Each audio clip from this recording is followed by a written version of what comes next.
We'll just be natural over here. Did you start it? Yes. Okay, so I'm trying to be natural and trying to be a little bit more professional at the same time. So I wanted to show you guys something that it sort of dawned on me all of a sudden while watching Sandy's videos. Hi, Sandy. I've been doing zines with my students for a very long time.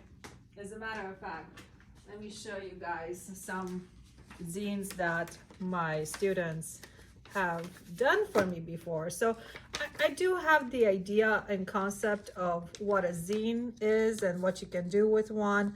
We've done all sorts of things over the years. So I knew about zines.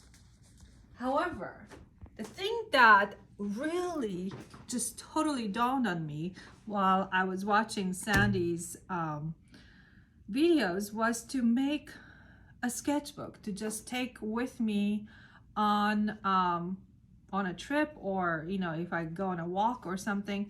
And this is what I came up with.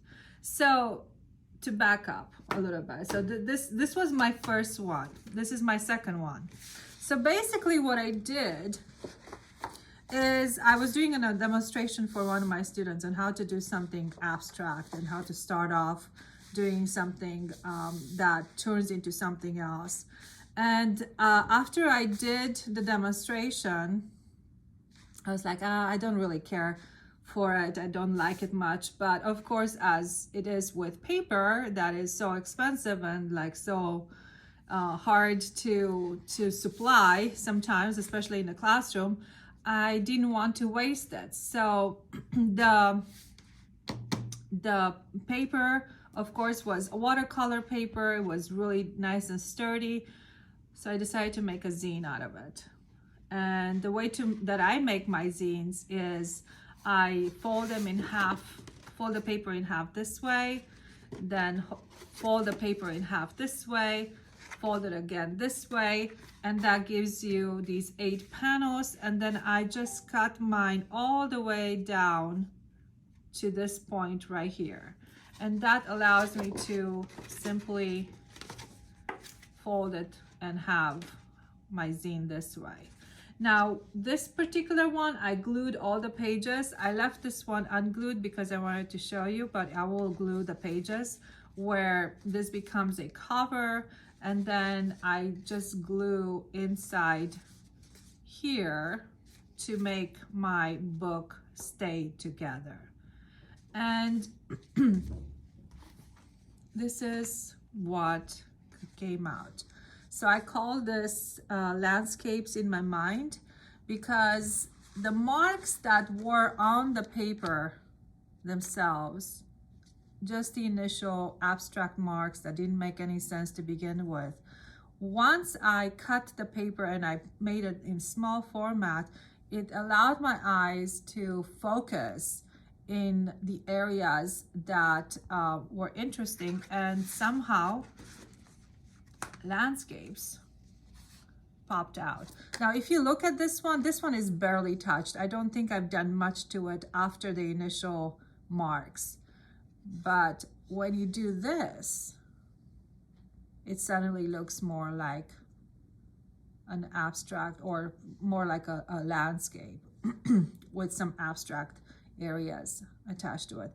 And this is the thing that I really want to continue doing, because my landscapes, as you have all seen before,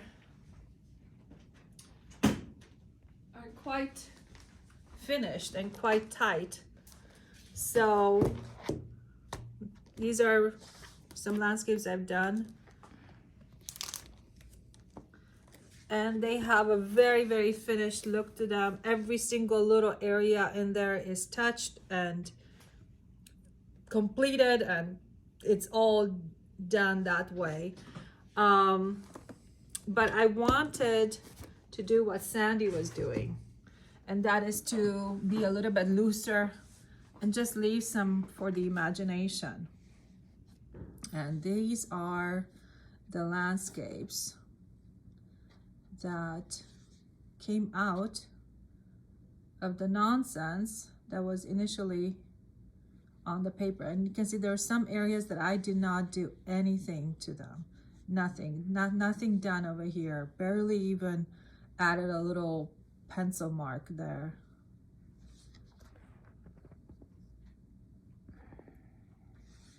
And I absolutely love this. I absolutely love the freedom and the expressiveness, and just, I don't know, there's something about it that is so fresh and so much more interesting than what I was doing before. So because I have Maddie here to demonstrate, guess what we're gonna do? We're gonna show you how to start off without a white piece of paper when you have your sketchbook, because Maddie and I were talking about that, the fear of the white paper. So we're gonna switch places, and she's going to show you guys how she's gonna just like make a mess out of this paper. Okay, let's do this. By the way, this is my classroom. Yeah, look at that mess. Look at that mess. Oh, it's messy. Oh my word. This is a crazy room, but stuff is happening here all the time. That's my desk. Yeah, it's a mess. Student artwork. Oh, Maddie put her hair up in a bun. She's ready to go. I hope I don't get my shirt dirty. I like my white shirt. You're an artist, so who cares? So yeah, do I need to get this wet? Yeah. The thing that you should do is first wet the paper with the big ginormous brush. Like wet it, make it nice and soggy. That's what I did when I did my thing.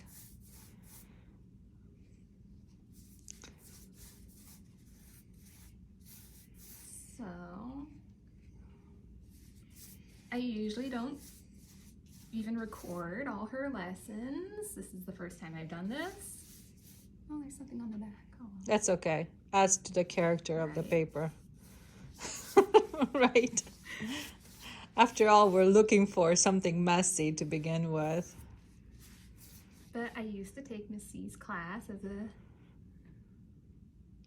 For 3 years in a row. Yeah, it's been a while. But now I'm in college. So I'm just making marks.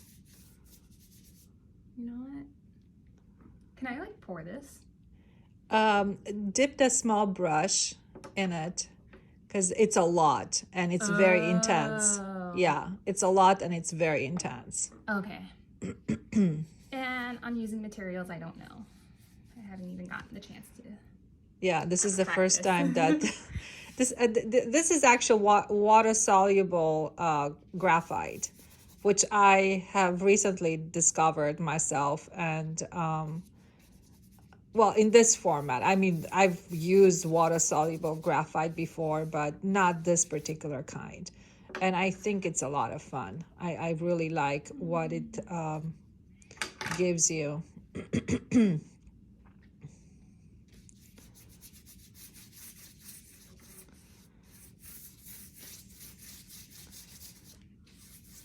Water. Lots of it.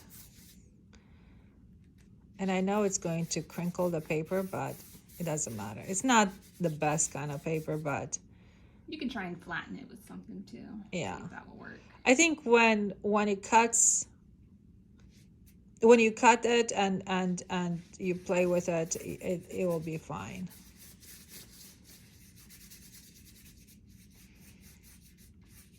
And one thing that I like to do is just take plain water and just like pour it. No, with the brush. That's something I want to do. Don't just like splatter it, like. Oh. Yeah.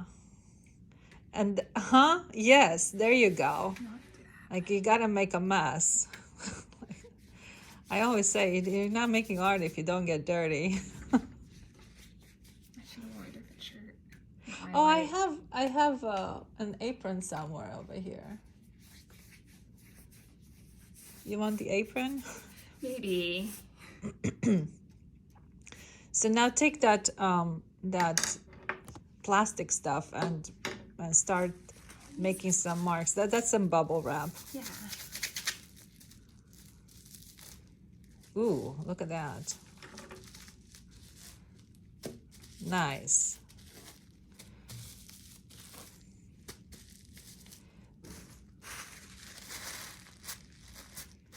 You don't want to rub the paper though, because the paper is going to get all like, Just pick it. yeah, just pick it.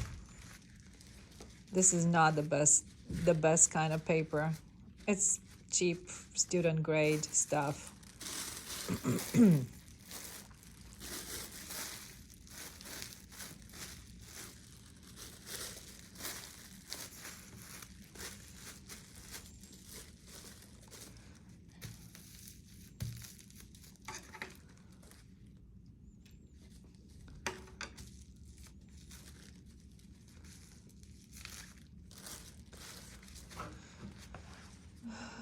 I'm not sure if I will do any more because you don't want it to be too much, because you still want to be able to draw on it. And if it's too much, then what are you going to do to it? That's true. So it like restraint is important. Now, it doesn't look like much, right? We can put it out in the sun and let it dry. And then, you know what, guys? We can come back and talk to you about it. Okay? Bye.